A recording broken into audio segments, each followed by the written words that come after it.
Bienvenue dans le podcast à contre-courant, le podcast des mères audacieuses, le rendez-vous inspirant qui met en lumière des femmes et des hommes qui ont choisi de redéfinir leur trajectoire, de créer leur propre voie et de conquérir leur indépendance. Je suis votre hôte, Nathalie Grimaud-Morvillet, et je suis honorée de vous accompagner dans ce voyage extraordinaire. Après plus de 15 ans en tant que salariée dans le domaine du marketing digital et après 4 discriminations à la maternité, j'ai décidé de prendre mon indépendance pour mieux profiter de mes enfants sans renoncer à ma carrière professionnelle. Avec la tribu digitale, j'aide désormais les parents à en faire de même. Dans ce podcast, à chaque épisode, nous vous présenterons des histoires captivantes de mères audacieuses, de pères engagés, mais surtout de parents déterminés qui ont trouvé le courage de se réinventer pour mieux concilier leur vie personnelle et professionnelle. Qu'il s'agisse de maman, de papa ou de famille, notre podcast est un espace où chacun peut trouver une source d'inspiration, de conseils et de perspectives pour embrasser un avenir empreint de flexibilité, d'épanouissement et de conciliation, ainsi que de succès. Si vous êtes à la recherche de nouvelles manières de penser et ou de travailler, ou encore d'astuces, c'est le podcast qu'il vous faut. Prenez dès à présent votre boisson préférée et c'est parti! Retrouvons-nous dans le nouvel épisode du jour.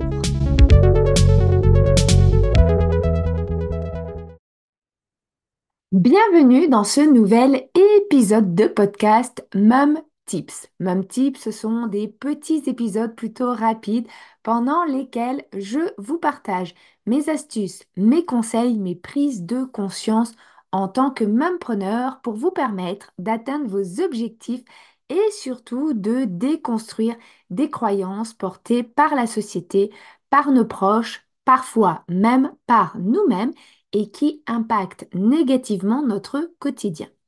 L'idée de ces épisodes est de vous permettre de passer à l'action avec des conseils qui parfois casseront les codes de la société.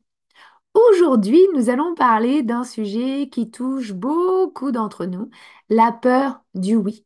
Ce sujet fait suite au thème de la semaine dernière puisqu'il s'agit d'une peur également.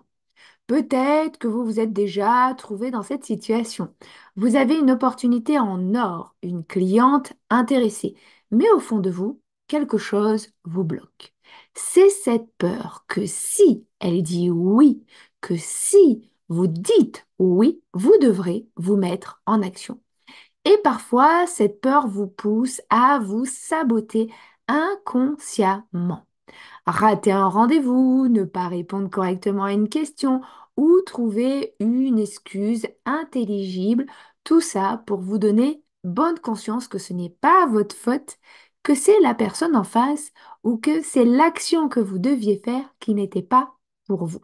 Cette peur est souvent liée à la crainte de ne pas être à la hauteur, de devoir sortir de sa zone de confort ou même encore de devoir gérer de nouvelles responsabilités.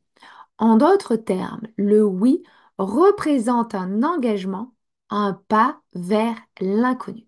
Et l'inconnu fait peur. Parfois même, si notre quotidien ne nous plaît pas, il nous rassure. Peut-être finalement que nous y trouvons notre compte, ce qui nous amène à nous auto-saboter pour ne pas être en capacité de changer, d'avoir un oui et finalement d'avoir une vie différente de celle que nous menons. Cette peur peut d'ailleurs venir d'un manque de confiance en soi, de la peur de l'échec ou même de la peur du succès. Pour certaines et certains, c'est l'idée qu'un oui va changer leur quotidien, demander de nouvelles compétences ou créer des attentes de la part d'autres personnes. La première étape pour vaincre cette peur, c'est donc de la reconnaître, de reconnaître qu'elle existe. Prenez un moment pour réfléchir à ce qui vous effraie vraiment. Est-ce la crainte de l'échec, celle du changement? Réfléchissez aussi à ce que vous perdez si vous vous mettez en action. Quel est cet avantage derrière lequel je ne pourrai plus me réfugier? Une fois identifiée, vous pourrez mieux gérer cette peur pour pouvoir la dépasser. Ne vous mettez pas non plus la pression pour tout réussir d'un coup. Paris ne s'est pas construit en un jour et vous non plus d'ailleurs. Commencez par des petites actions, des micro-pas qui vous rapprochent de votre objectif.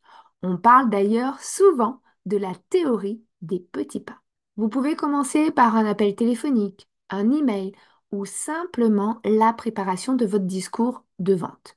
Ces petites actions répétées vont renforcer votre confiance en vous et vous montrer que vous êtes capable, mais aussi que ce oui tant attendu, mais en même temps qui fait tant peur, ne fait pas si peur que ça, car vous allez le relativiser. Plutôt que de voir le oui comme une menace, voyez-le comme une opportunité de croissance. Un oui ne signifie pas que vous devez tout faire parfaitement dès le début. C'est simplement une chance de faire un pas de plus vers votre objectif, qu'il soit personnel ou professionnel. Enfin, ne restez pas seul. Échangez, partagez ou rejoignez un groupe de soutien, que ce soit sur Internet ou en physique. Parfois, échanger avec d'autres personnes qui vivent les mêmes challenges que nous peut nous aider à relativiser et surtout à trouver des solutions ensemble. La peur du oui est une peur légitime, mais elle ne doit pas vous empêcher de suivre vos rêves et de réussir ce que vous souhaitez entreprendre, quoi que ce soit.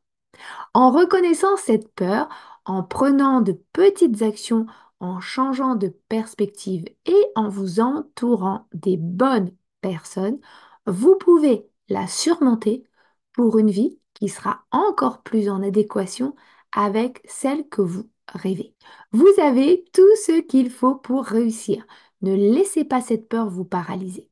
Le prochain oui que vous recevrez pourrait être le début d'une très très belle aventure. Et surtout, en tant que mère, vous allez montrer à vos enfants que tout est possible, que les rêves sont réalisables, car les enfants ne font pas ce qu'on leur dit, mais nous imitent dans nos actions au quotidien. Si cet épisode vous a parlé, n'hésitez pas à le partager avec d'autres personnes qui pourraient en avoir besoin. Et puis, si vous avez des questions, des sujets que vous souhaiteriez aborder, laissez-moi un message. Avec grand plaisir, j'y répondrai et ensemble, ce podcast deviendra plus riche. En attendant, passez une très belle journée et à samedi prochain pour un nouvel épisode de Mom Tips.